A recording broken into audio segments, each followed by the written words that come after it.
दादांचं फक्त टाळ्या वाजून या ठिकाणी स्वागत करूया।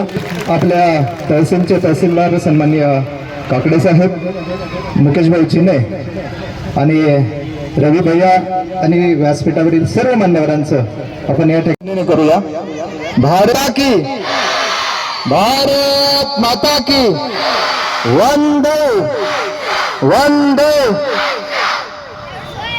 या ठिकाणी हा कार्यक्रम शासकीय आहे आणि या कार्यक्रमासाठी निश्चितपणे आपण दरवर्षी मोठ्या मोठ्या रॅल्या या ठिकाणी आयोजित करतो आणि या कार्यक्रमाचं प्रस्तावित ठेवण्यासाठी उपस्थित आदरणीय दादा तसेच सर्व क्षेत्रातील प्रतिनिधी, लोकप्रतिनिधी, त्यानंतर पत्रकार बंधू, गावातील नागरिक आणि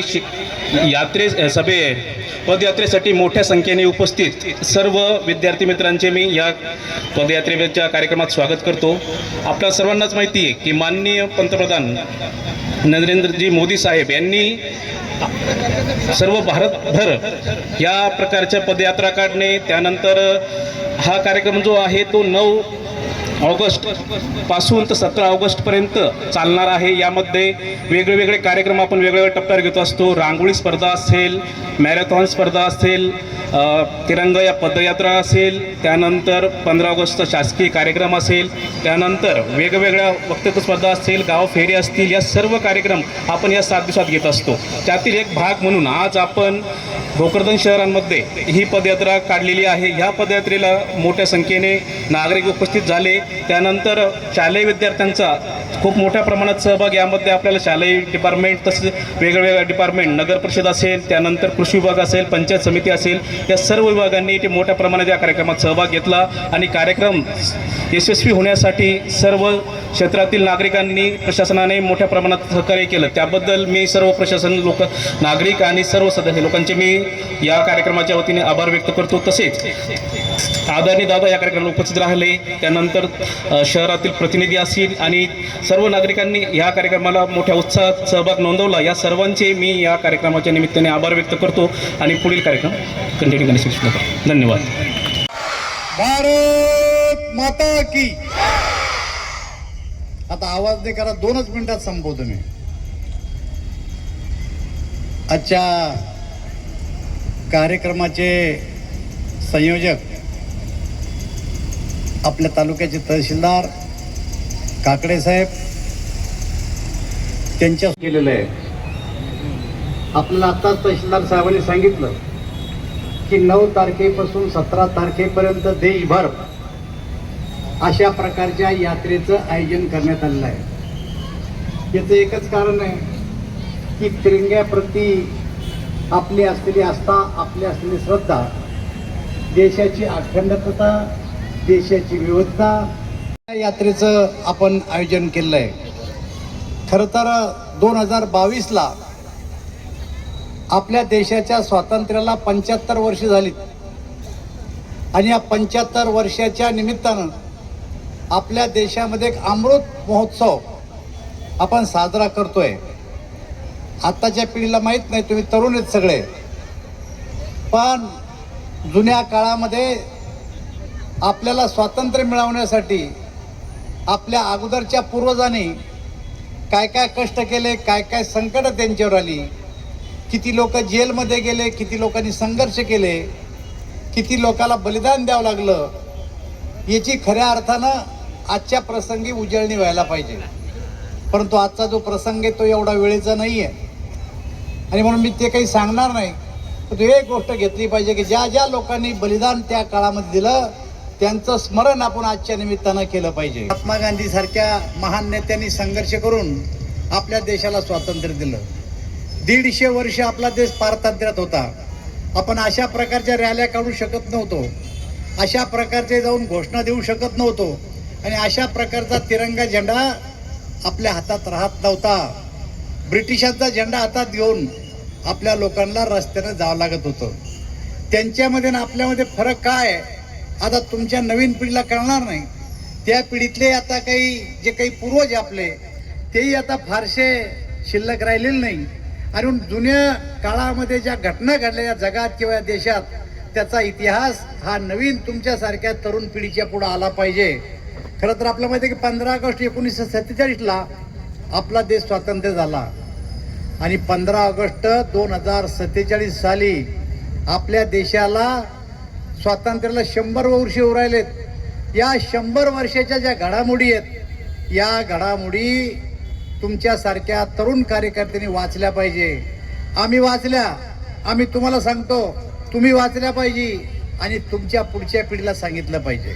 आपल्याला माहिती आहे की या देशाचे राष्ट्रपिता म्हणून पंडित जवाहरलाल नेहरू आपण मानतो, पंडित जवाहरलाल महात्मा गांधीला मानतो.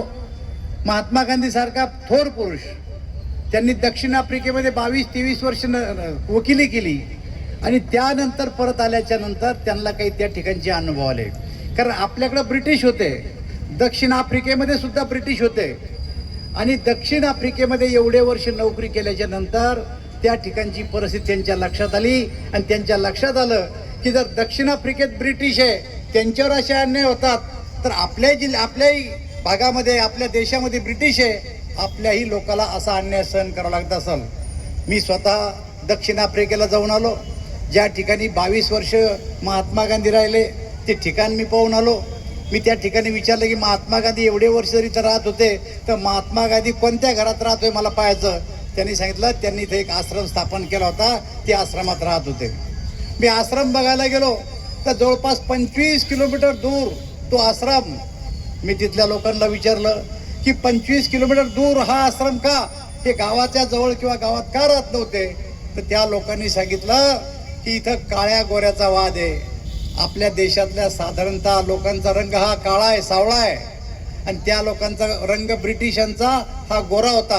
काळ्या लोकांना या वस्तीत राहायला बंदी होती आणि म्हणून महात्मा गांधी गावाच्या बाहेर 25 किलोमीटर जवळपास राहत होते. मी 25 किलोमीटर जाऊन महात्मा गांधीचा तो आश्रम बघितला आणि मला जे काय अनुभवाला भेटलं तिथे गेल्याच्या नंतर तर आपल्या देशातून जवळपास सगळे ब्रिटिश गेले पण अजूनही दक्षिण आफ्रिकेतले ब्रिटिश सगळे गेलेले नाहीये.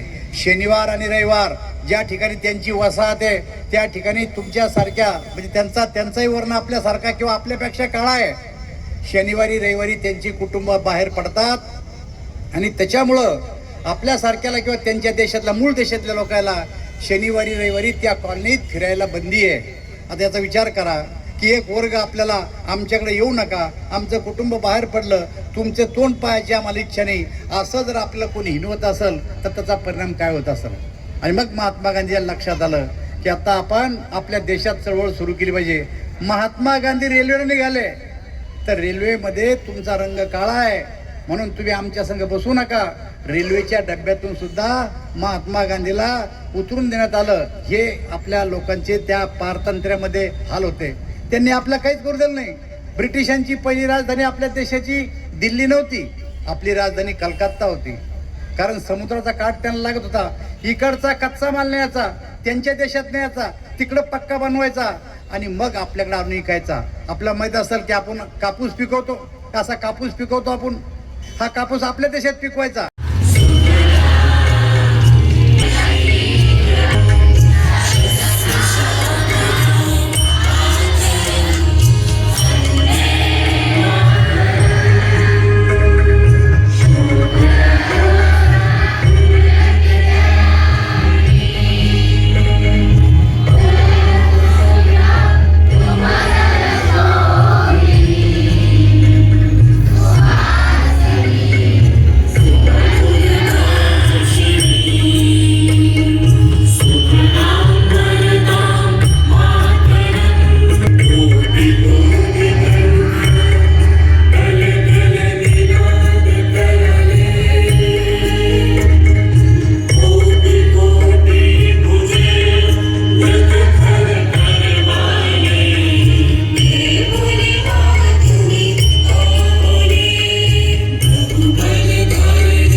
जय गाता जनगण मंगलदायक जय हे भारत भाग्य विधाता. जय हे जय हे